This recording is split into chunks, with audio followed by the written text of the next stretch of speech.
बिरहा के सम्मानित श्रोता साथियों, आप सब लोगों को मैं दीपेश कुमार उर्फ बबलू अपने सभी सहयोगी साथियों सहित बारंबार प्रणाम करता हूं।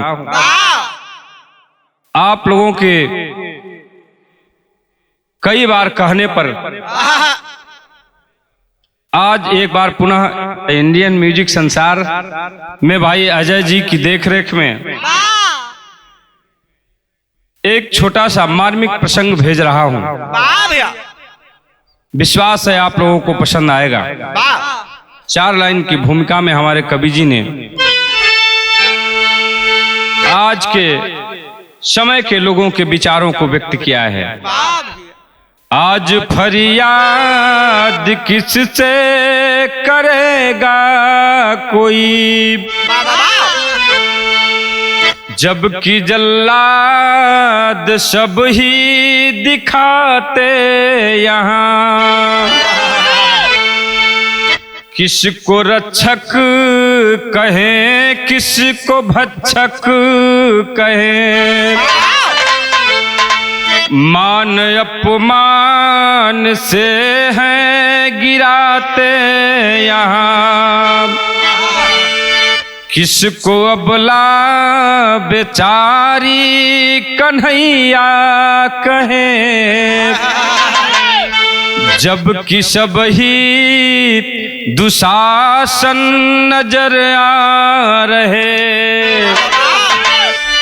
कोई नमक का शरीयत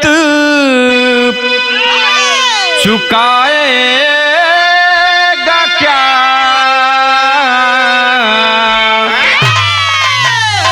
जबकि रिश्वत का सब ही नमक खा रहे।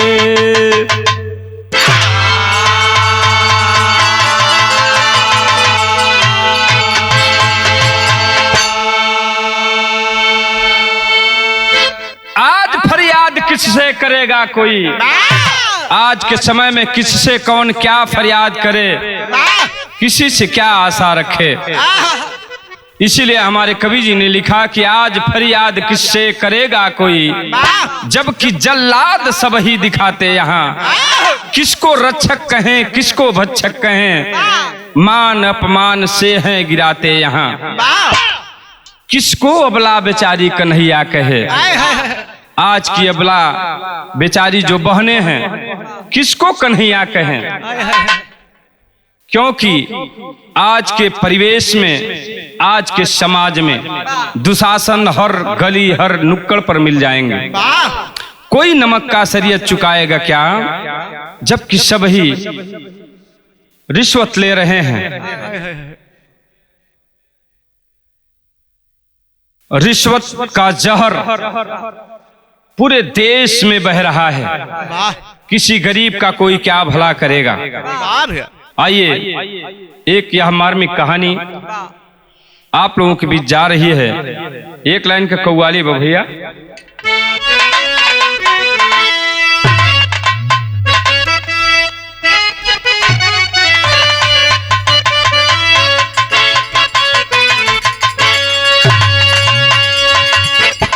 भाव है और दिखा दे, अब दिखा दे, दिखा दे, अरे दिखा दे ऐ इलाही वो मदीना कैसी बस्ती है। दिखा दे ऐ इलाही वो मदीना कैसी बस्ती है।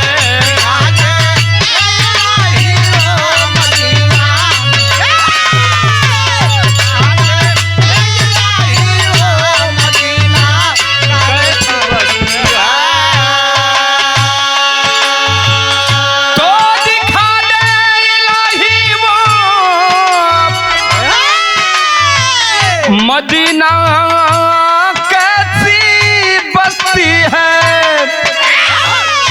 मदीना कैसी बस्ती है, जहाँ पर जहाँ पर जहाँ पर रात दिन मौला तेरी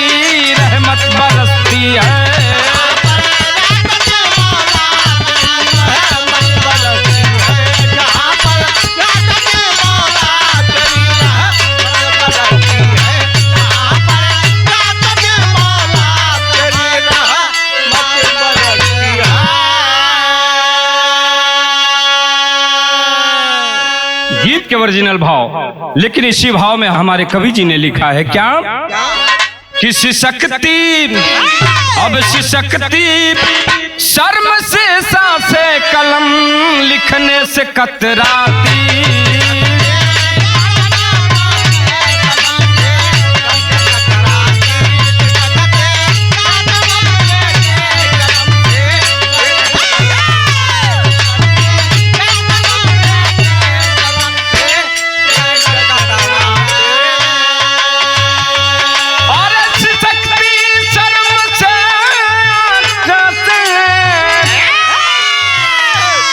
कलम लिखने से कतराती, कलम लिखने से कतराती। राम और श्याम की धरती मात कहने से शर्माती।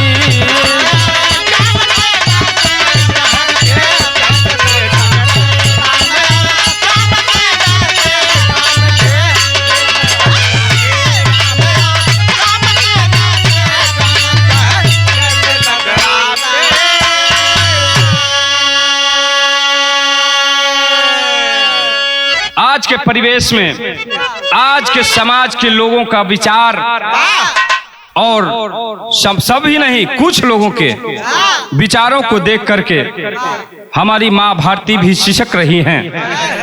कवि की यही लेखनी का संकेत है। यही जैसे कहानी के शुरुआत होत बा, गौर करिहन कहानी कहाँ के बा, कैसन कहानी बा। नजम के लाइन बा,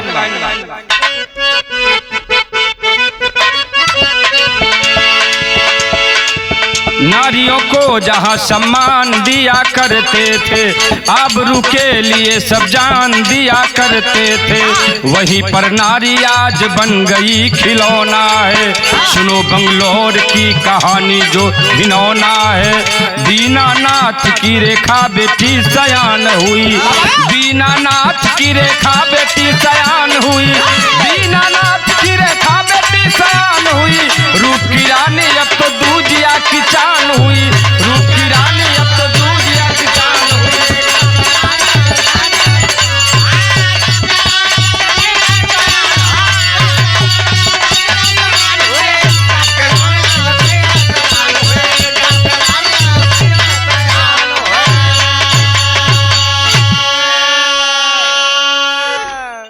कहानी कहाँ के बाप लोग गौर से समझिए। हम बंगलौर प्रांत में एक गांव है, जिस गांव में एक परिवार, गरीब परिवार रहा करता था। दीनानाथ जी की एक लौती संतान, उनकी एक ही बेटी है जिसका नाम रेखा है। गरीबी से लड़ झगड़ करके, तमाम दुख मुसीबत को झेल करके दीनानाथ जी अपनी बेटी को ग्रेजुएशन कराए हैं। ग्रेजुएशन के बाद बेटी एमएससी की है। पढ़ लिख कर बेटी जब क्वालिफाई हो गई, पिता के मन में एक ही चिंता बा। हर मतारी बाप के मन में एक ही हमेशा चिंता रहती है, जब घर में बेटी से आनी है तो कब कैसन बिटिया के हाथ पैर कर दिहल जाए। दीनानाथ जी के दिमाग में एक ही बात चलता। एक लाइन तर्ज कवि जी लगा दिलन। कौन तर्ज बा? अरे मोरी नरमी कलैया, मोरी नरमी कलैया मरोरी गईले रे, रात सुतले से जरिया पे छोड़ी गईले रे, रात सुतले से जरिया।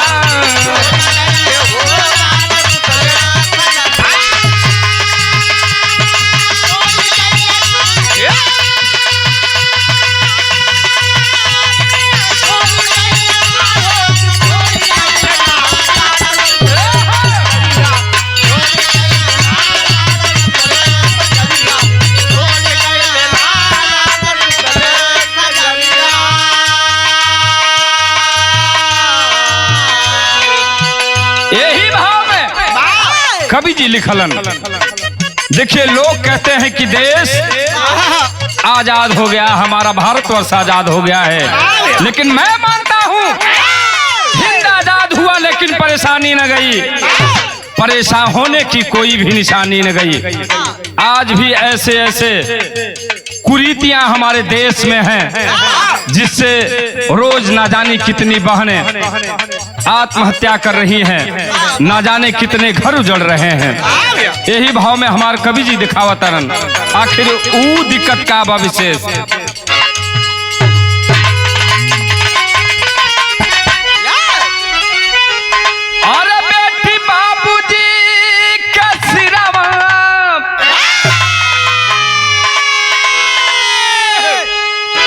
बेटी बाबूजी के सिरवा के भार भइली हो, क्यों? बेटियां आज भी लोग कहते हैं कि मतारी बाप के कपारे के बोझ होली बिटिया। कारण केवल एक ही बा, लोभ। जिसके मन में पाप बसा है, जो लोभी हैं दहेज के धन के, उनके वजह से बेटियों को बोझ समझा जा रहा है। इस पर भी हमको आपको एक पहल करनी होगी। हमको आपको अपनी बेटियों को, अपने बहनों को पढ़ा लिखा कर इस काबिल बना देना है कि वह बेटियां, वह बहनें जिस घर में जाएं उस घर में चार चांद लगा दें। इस दहेज नामक कुष्ठ रोग को मिटाने में सर्वप्रथम हम सबको पहल करना होगा। अपनी बेटियों को, अपनी बहनों को अच्छी शिक्षा देना होगा। एक रोटी कम खाएंगे लेकिन अपने बेटियों को, अपने बच्चों को पढ़ाएंगे जरूर। कहना बका और बेटी बाबूजी के सिरवा के भार भइली हो, आगे दाना दहेजवा पहाड़ भइली हो, आगे दाना दहेजवा।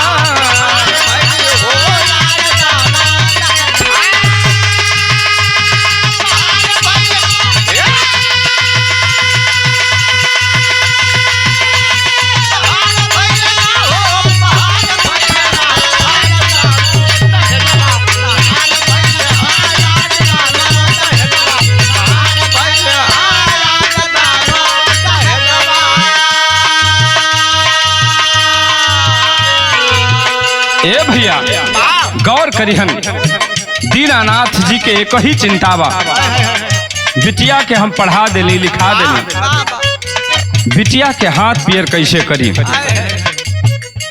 लगे हैं घर और बर ढूंढने। संयोग से एक गांव में एक अच्छा परिवार मिलता है, अच्छा लड़का मिलता है, जिसके साथ रेखा बिटिया के शादी तय भइल, दिन तारीख भी तय भइल बा। उहे बिटिया के शादी कैसे करब हम मन में सोच रहे हैं दीनानाथ जी। कैलन का बिटिया के शादी करे के बा तो व्यवस्था करने के लिए करते क्या हैं।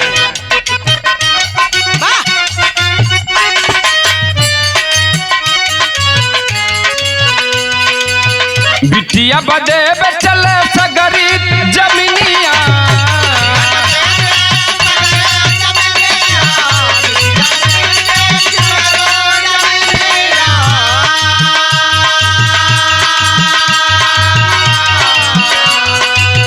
बर खुद सुंदर भरवले लगनिया,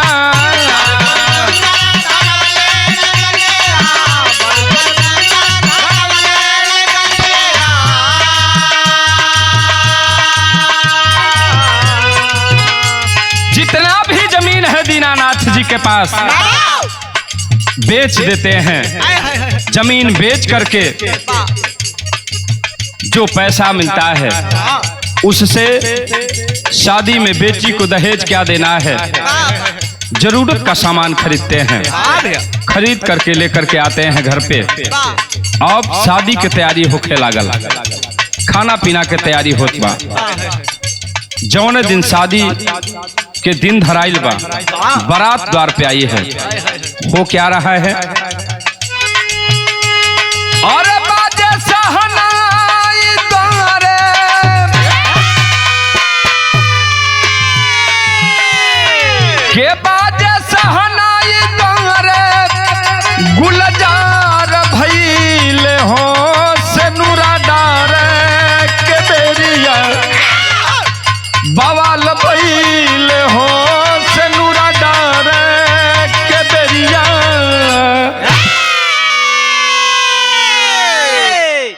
बारात आई है, दुबराचार हुआ है।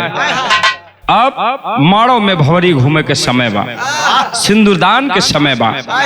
वही समय को घटना घटतिया। कौन घटना घटतिया? एक लाइन तर्जबा मुन्ना। एक दुल्ही के निहोरा बा अपने पति से कहतिया के बजरिया से चुनारी, बजरिया से चुनारी ले ले राजा जी बा, जरिया से चुनारी ले ले राजा जी बा।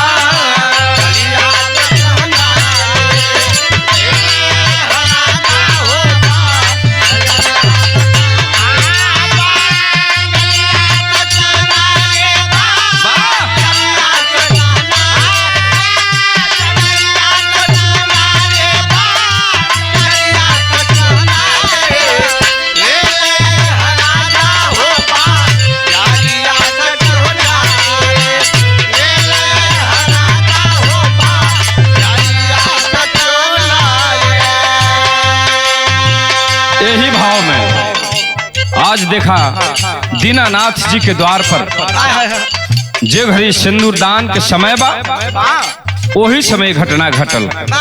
कौन घटना?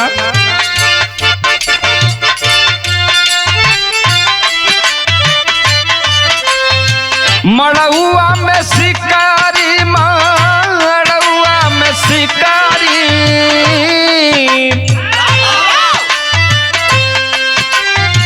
मड़ुआ में शिकारी, मड़ुआ में शिकारी मंगला दुल्हावा, मड़ुआ में शिकारी मंगला दुल्हावा, मड़ुआ में शिकारी मंगला दुल्हावा, मड़ुआ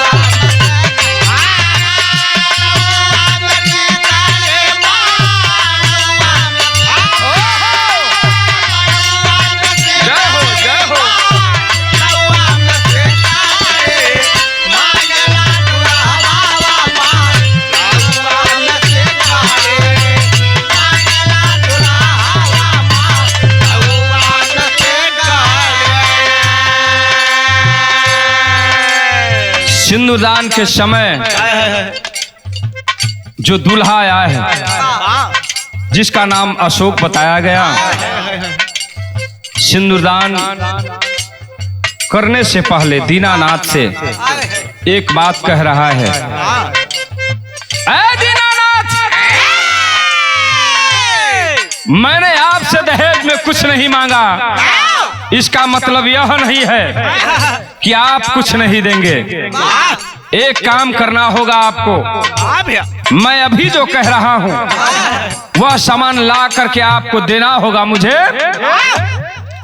जब आप मुझे वह सारा सामान दे देंगे तब मैं सिंदूर दान करूंगा, सिंदूर पहनाऊंगा दुल्हन की मांग में। और कहत बका,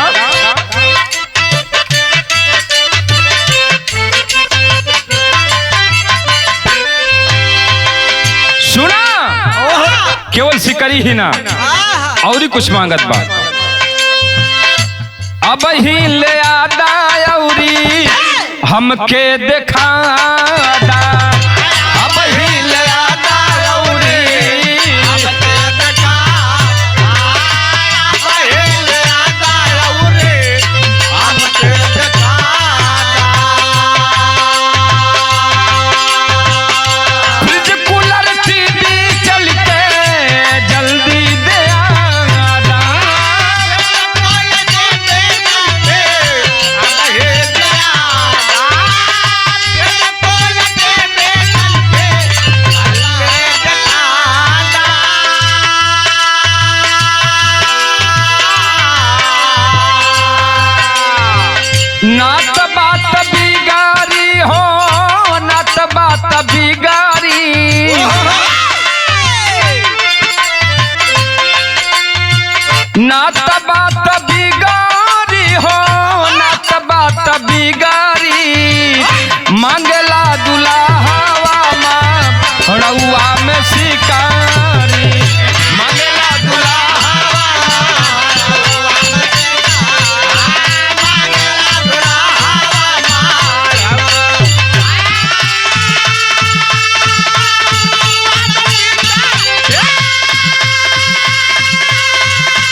अशोक बार बार कह रहा है, चूंकि हम सब जानते हैं कि आज के समय में यह दूल्हा जो मांग रहा है यह बहुत कास्टली नहीं है, लेकिन एक गरीब के गरीबी की हंसी उड़ाने के लिए वह अत्याचारी यह काम कर रहा है। हमारे आदरणीय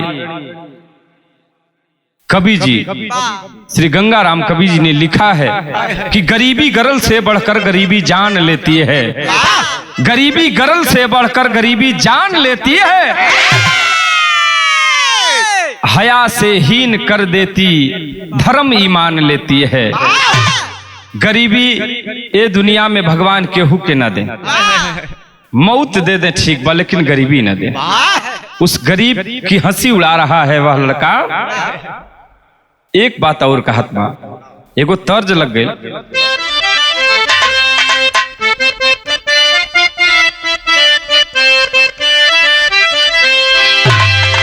ये तर्ज हमारे माता जी के स्पेशल तर्ज बा।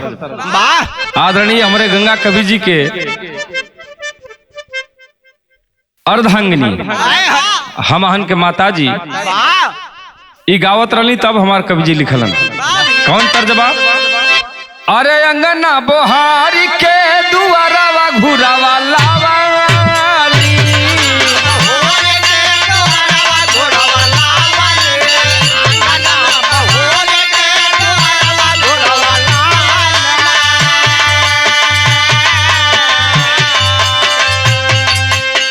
जामी गईले आमुआ की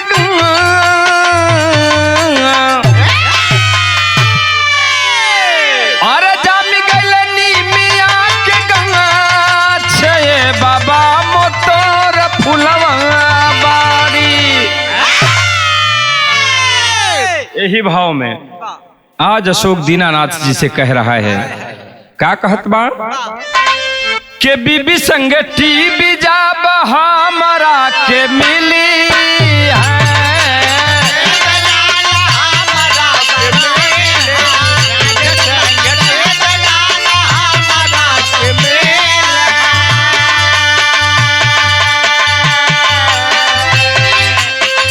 तब ही करा बस नुरादान बाबा नहीं त चाली जइबे, भोर होता अपने मकान बाबा नहीं त चाली जइबे।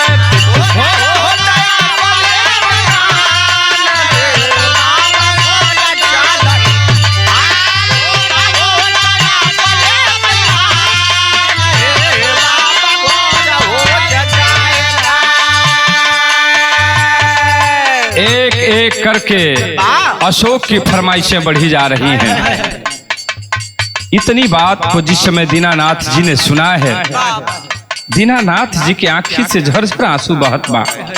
पगड़ी उतार के ले जाके अशोक के पिताजी के पैर पे रख दिलन। रो रो के दीनानाथ जी कह रहे हैं, क्या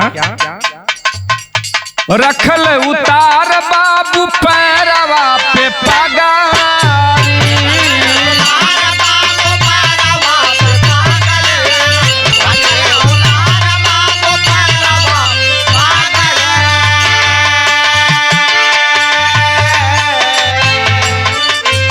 ले जाके अपनी पगड़ी, सर की पगड़ी उतार करके अशोक के पिताजी के चरणों में रख देते हैं। कहा तारन कि भैया हमारी बात सुना, तिलक में खेतवा बिकाई गईल सगारी,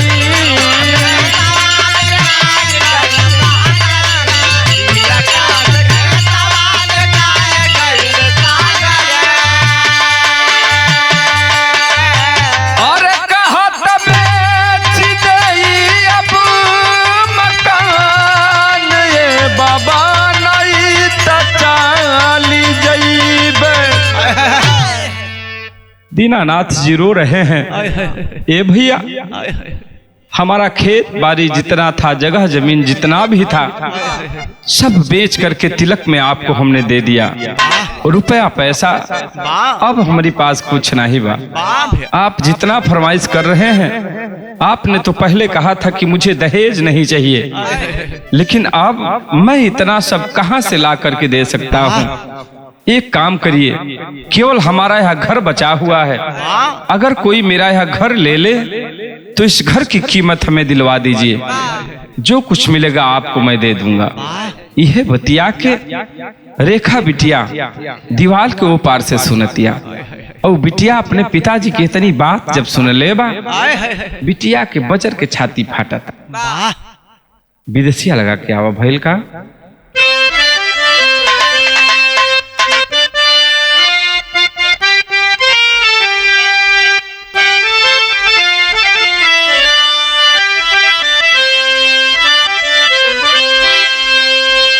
अरे बाबूजी के बाता सुनी,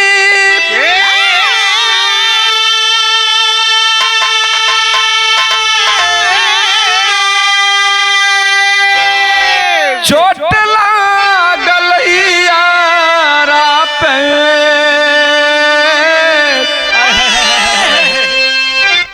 होई के बेहोश रेखा गिरली धरतिया।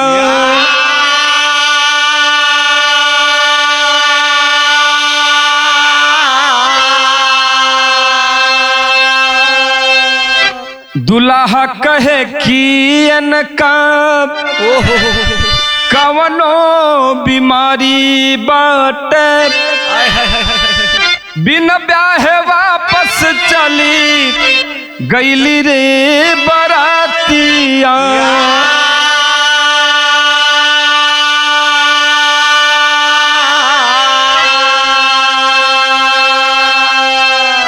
बिटिया के कान्हे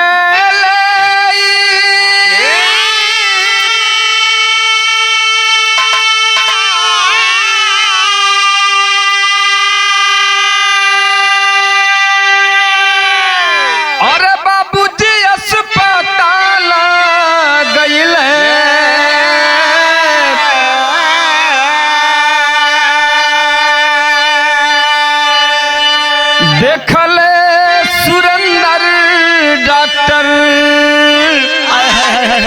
रेखा के सुरातिया।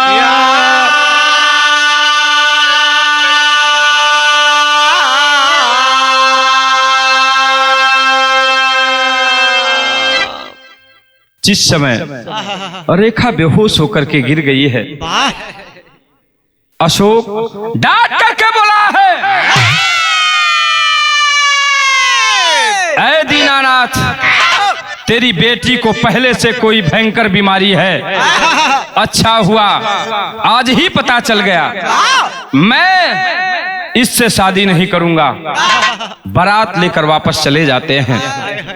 अब दीनानाथ जी बिटिया के पास अकेले बाने, सब हितनाथ संघाती भी चले गए। रेखा बेहोश पड़ी हुई है। धीरे धीरे 1-2 घंटा के समय हो गए, अभी तक रेखा होश में नहीं आई है। बेटी को लेकर के दीनानाथ जी गांव से लगभग 1 किलोमीटर दूरी पर एक हॉस्पिटल, डॉक्टर सुरेंद्र का हॉस्पिटल है, लेकर वहां पर गए हैं। वहां पर होता क्या है, अरे बिटिया के कान्हे ले बाबूजी अस्पताल गईल, देखले सुरेंद्र डॉक्टर रेखा के सुरातिया।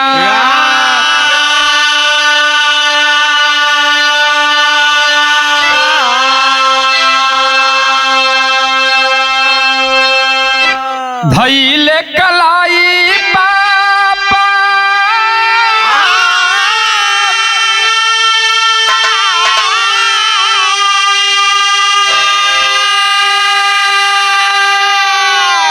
ओकर मन में समाई गईले,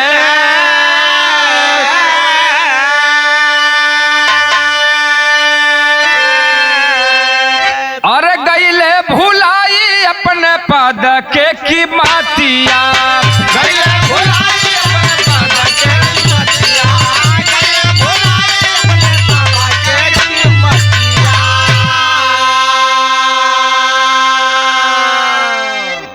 जिस समय रेखा की सुंदरता को डॉक्टर सुरेंद्र ने देखा है, उस पापी के मन में पास बस जाता है। होता क्या है, बिरहा शैली में कहना बा का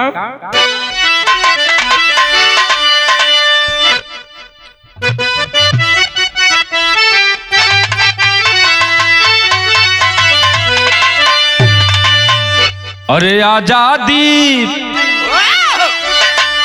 आजादी की परिभाषा क्या यही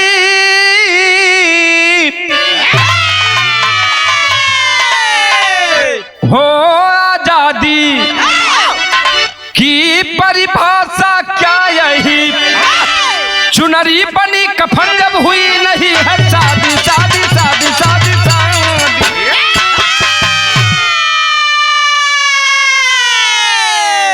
चुनरी बनी कफन जब हुई नहीं है शादी, आजादी की परिभाषा क्या यही। कवि की लेखनी यहाँ भी संकेत करती है कि हम आजाद भारत के वासी हैं। अगर आजाद भारत के वासी हैं तो ऐसी घटनाएं, ऐसा कुकृत्य हमारे समाज में क्यों हो रहा है। भैल का कवि जी लिखलन, वहां अस्पताल में डॉक्टर सुरेंद्र ने जिस समय रेखा की सुंदरता को देखा है, मन में पाप बस गया। कवि जी लिखलन कि दूसरा रूप भगवान का कहते, दूसरा रूप भगवान का कहते वह डॉक्टर शैतान हुआ। दूसरा रूप भगवान का कहते वह डॉक्टर शैतान हुआ। धरा कलाई नीच कमीना मन उसका बेईमान हुआ। पकड़ लिया है कलाई जिस समय मन में पाप बस गया। दीनानाथ से कहता है, ऐ दीनानाथ, तेरी बेटी कुछ क्षण की मेहमान है। एक दवा लिख करके देता है, कहता है कि जा इस दवा को लेकर के आए। यदि समय से आ जाओगे तभी तुम्हारी बेटी की जिंदगी बचेगी। जा करके यह दवा ले आओ। लिख कर दिया है, जा करके यह दवा ले आओ। सुन दीना हैरान हुआ, नशे की सुई लगाया पापी, अस्पताल सुनसान हुआ। दीनानाथ जी को लिखकर एक दवा दे देता है, जाओ जाकर यह दवा लेकर के आओ। यदि समय से आओगे तभी तुम्हारे बेटी की जीवन बचेंगे। दीनानाथ रोने लगते हैं, ये डॉक्टर साहब, ये रात के समय में हमके दवा कहाँ से मिली।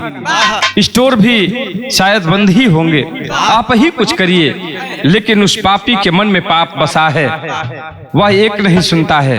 डांट करके हॉस्पिटल से बाहर कर देता है कि या तो दवा लेकर के आओ या तो अपनी बेटी को लेकर के जाओ यहाँ से। मरता क्या न करता। दीनानाथ दवा के खोज में बाहर चली गई। जैसे ही हॉस्पिटल से 500 मीटर की दूरी पर जा रहे हैं, रोड क्रॉस कर रहे हैं, उधर से ट्रक आ रहा है जिससे एक्सीडेंट हो जाता है। दीनानाथ वहीं पर अपने प्राण त्याग देते हैं। इधर उहर के बात उहरे रहे। इधर हॉस्पिटल में डॉक्टर सुरेंद्र ने रेखा के नब्ज में नशे का इंजेक्शन लगा देता है। रेखा अचेत हो जाती है, बेहोश हो जाती है पुनः, और वह पापी रेखा के साथ दुष्कर्म करता है। रेखा की आबरू को लूट लेता है। धीरे धीरे 1 घंटा के समय बीतल बा। जिस समय रेखा के धीरे धीरे वही होश आवत बा, पूरी तरह से होश में नहीं। रेखा थोड़ा थोड़ा होश आया है। अपने अर्धनग्न शरीर को रेखा देखिए, देख के मन में बाबूजी के याद करतिया और रोवतिया, कहतिया, सारंगा लगा के आवा।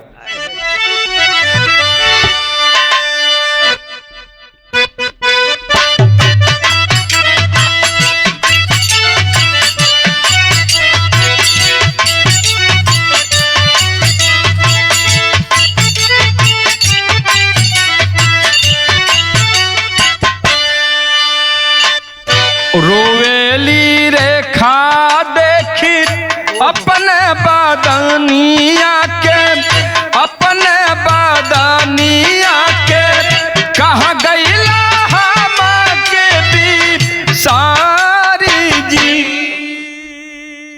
जवने इज्जतिया खातिर बेचला जमीनिया बाबू, बेचला जमीनिया के गईली जातिया लूटाई जी। रेखा रो रही है, बाबूजी के याद करती है कि बाबू जौने इज्जत आबरू के बचावे के खातिर अपन जगह जमीन घर सब बेच देला, आज तोहरे बेटी के इज्जत सलामत बाना, तोहरे बिटिया के इज्जत लुटा गइल बा। यही हालत में भी तू हमके कहाँ छोड़ के चली गईला। रो रही है रेखा, लेकिन होनी को कौन टाल सकता है। उधर दीनानाथ जी के प्राण पखेरु उड़ चुके हैं, इधर रेखा लगभग आधे घंटे तक इंतजार करती है। जब बाबूजी नहीं आते हैं, उठती है बेड पर से और लड़खड़ाते हुए चल पड़ती है। भाव बदल गई मुन्ना, का भाव बा के पिया पिया रटते पियर भइले देहिया रे सखिया, पिया मतलब बाबा के यार प्यार लई भागल रे सखिया।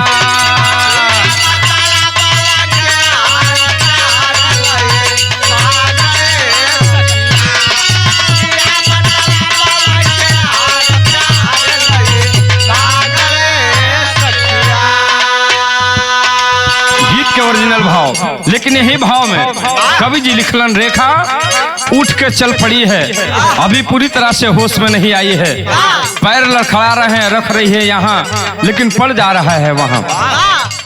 हॉस्पिटल से बाहर आई है। लिखलन कवि जी का,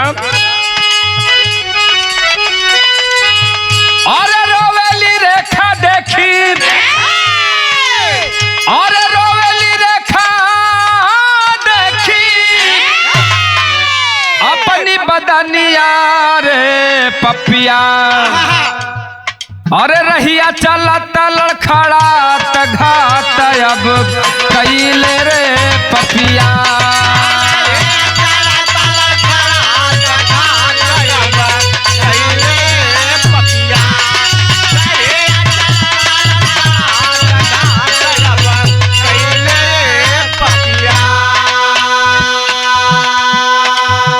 रेखा हॉस्पिटल से जैसे ही बाहर आती है, एक 4 व्हीलर गाड़ी आ रही है जिसपे लाल बत्ती लगी हुई है, सारन बज रहा है।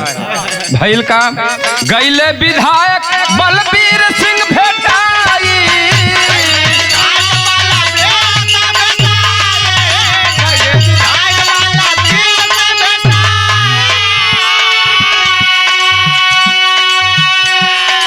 और रोड पर जैसे ही रेखा आती है, एक गाड़ी आ रही है जिसमें विधायक बलबीर सिंह बैठा हुआ है। दूर से देखता है इतनी सुंदर लड़की अर्धनग्न अवस्था में रात के समय में कहाँ जा रही है।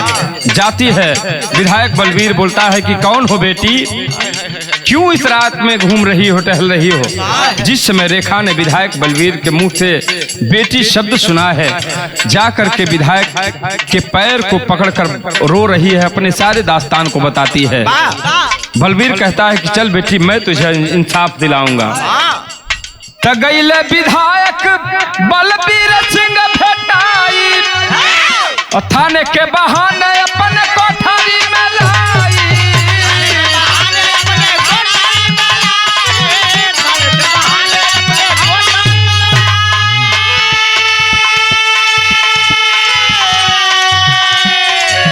तभी तरह से बंद कई, भीतरा से बंदा कई, बेहल सिकरिया रे पपिया, काला मुँह के मुस्कात घात अब कैले रे पपिया।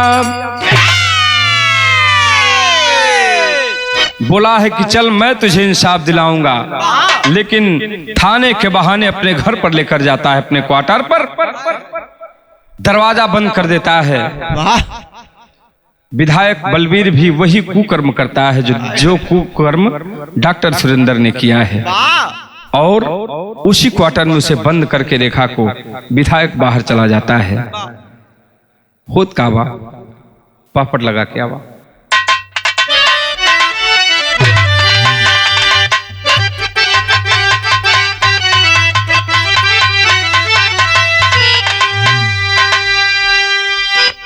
ऐसा प्रमाण मिला कि 2 दिन तक रेखा बलवीर के कोठी पर कैद थी। किसी प्रकार से दीवार फांद करके वहां से फरार हुई है। मन में सोचती है कि इन पापियों से कुछ कहने से अच्छा है कि मैं खुद कानून के रक्षकों के पास जाऊं और उनसे बताऊं कि मेरे साथ क्या हुआ है। कानून के रक्षक ही हमारी सहायता करेंगे। पापड़ लगा के आवा भैल का।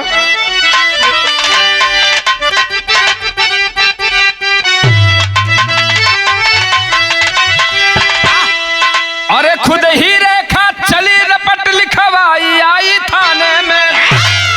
खुद ही रेखा चली रपट लिखवाई आई थाने में। देख दरोगा मन ही मन मुस्काई आई थाने में।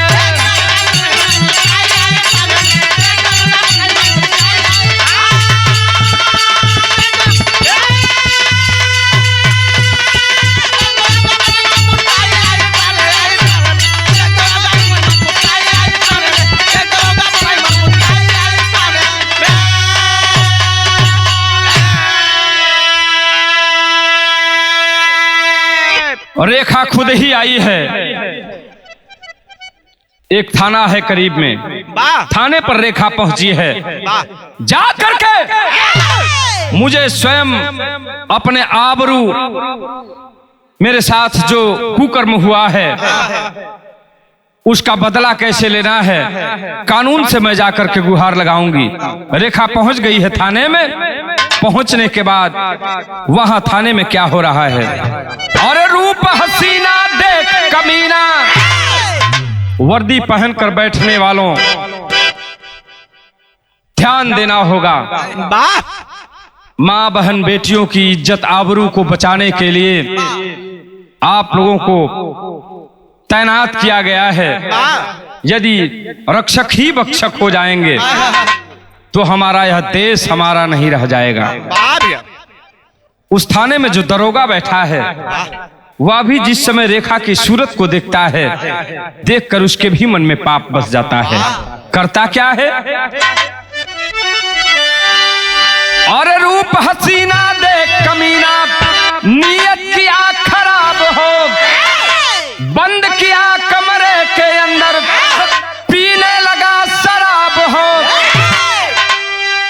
ताड़ से गिर कर खजूर पे गई टंगाई आई थाने में। वही किया जो किए थे दो अन्यायी आई थाने में। ताड़ से गिरकर खजूर पे गई टंगाई आई थाने में। वही किया जो किए थे दो अन्यायी आई थाने में।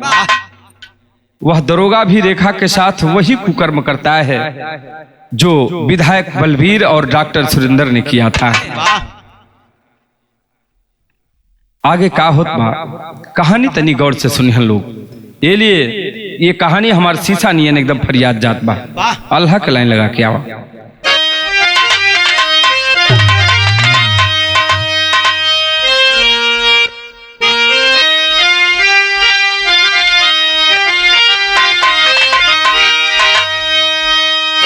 और जीवन के नैया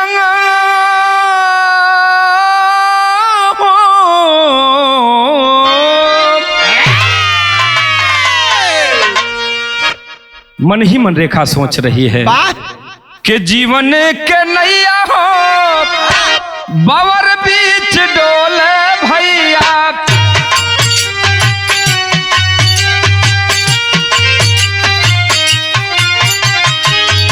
जल ही जल देखाए कतहु लौके ना कीना।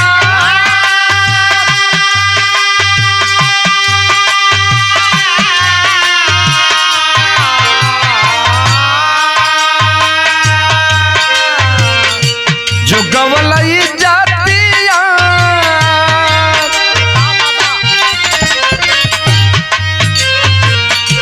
जो जुगवल जातिया माटी में मिल गईली भैया।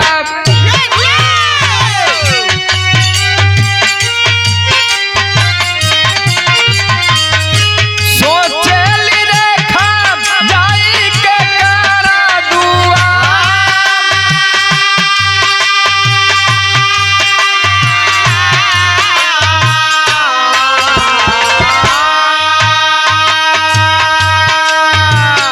मन ही मन रेखा सोच रही है कि जौन हमार जुगवल इज्जत रहल उहो तमाटी में मिल गई। अब मैं किसके द्वार पे जाऊं, कहां जाऊं। तभी एक घटना घटती है। उसी थाने में उस अशोक लड़के को कुछ लोग मारते पीटते हुए लेकर के आते हैं, जिससे रेखा की पहले शादी लगी हुई थी।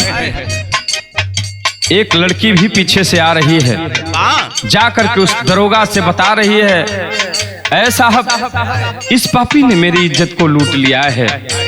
ये सारा चीज रेखा वही कोठरी में बंद एक झरोका से देखतिया।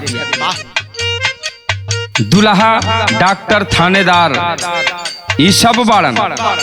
धीरे धीरे यह खबर आग की तरह फैली है।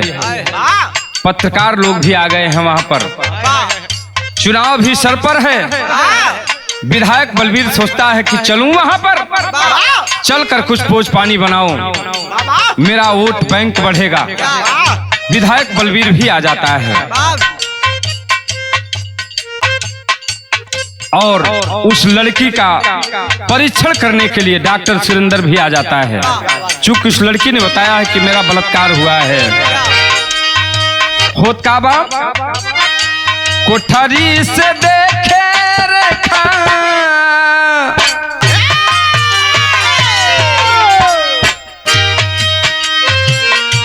पाई के खबरिया नेताजी आई गईले भैया।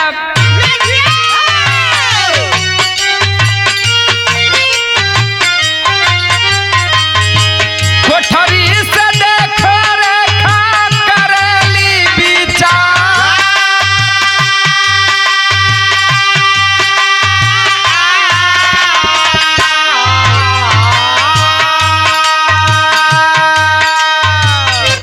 यह चारों जिंदगी खराब हमर कैले हुए।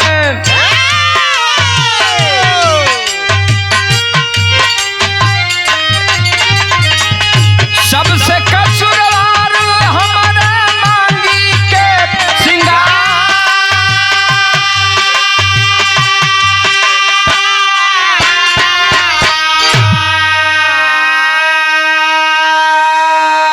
जिस समय रेखा देखती है दुल्हा, डॉक्टर, नेता और थानेदार ये चारों मिलकर रेखा की जिंदगी बर्बाद किए हैं। सोच रही है कि हमें सबसे ज्यादा कसूरवार उबा जे हमारे मांग में सिंदूर ना पहनवलस। अगर एक चुटकी सिंदूर दान कर दिया होता, वह एक चुटकी सिंदूर मेरे मांग में भर देता तो आज मेरी जिंदगी नर्क से बदतर न होती।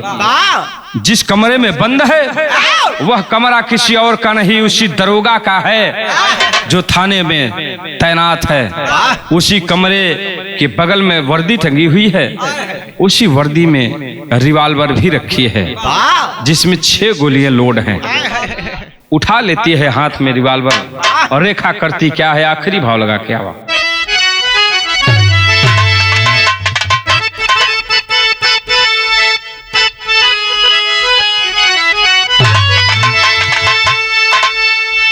अरे रेखा चली है भर के गोली, आके सबके सामने बोली, यहाँ पे सब ही माँ कसाई रे भलाई के करी।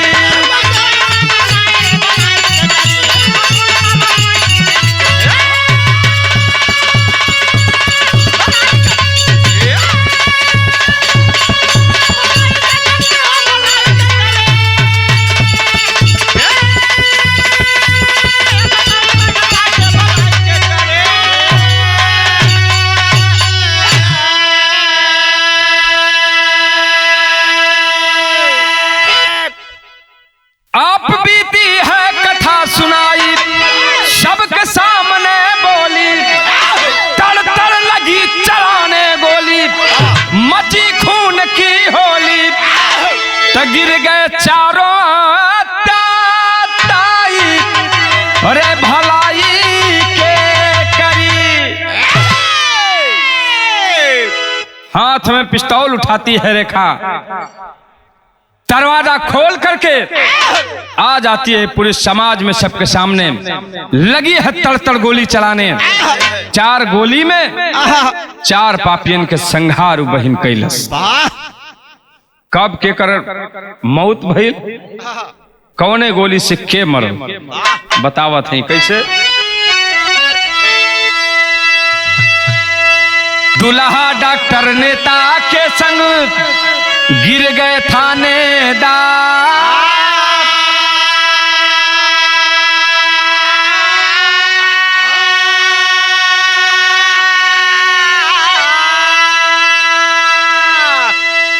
पांचवी गोली उस कन्या के सीने में देली मां।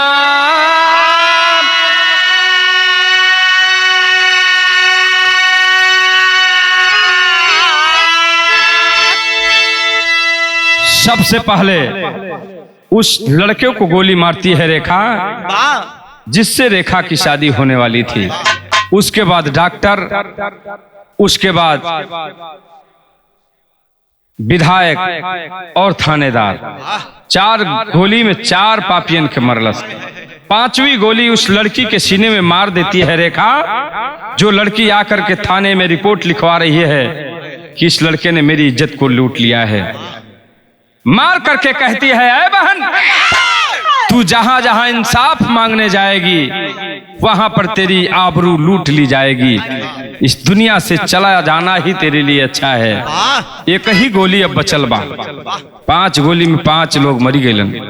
लास्ट गोली बची है। रेखा करती क्या है, दुल्हा के तब खून से रेखा अपनी मांग सजाई।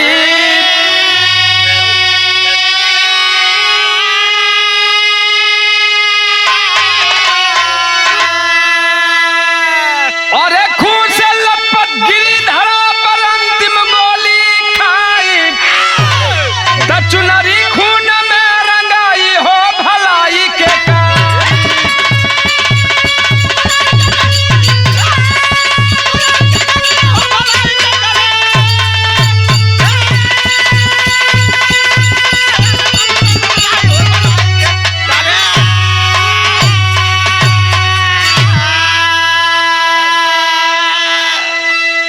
आखिरी गोली रेखा अपने सर में लगाती है पिस्तौल, और मार के इस दुनिया से विदा हो जाती है। चुनरी खून में रंगाई रे भलाई के करी। यदि ऐसा ही चलता रहा तो हमारा देश सोने का चिड़िया कहने लायक नहीं रहेगा। इन बातों पर हम सबको ध्यान देना होगा।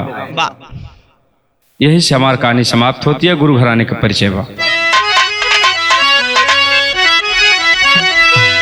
कुसुम पराग स्वामी गुरु जद्दू गुरुदेव परम पुनीत।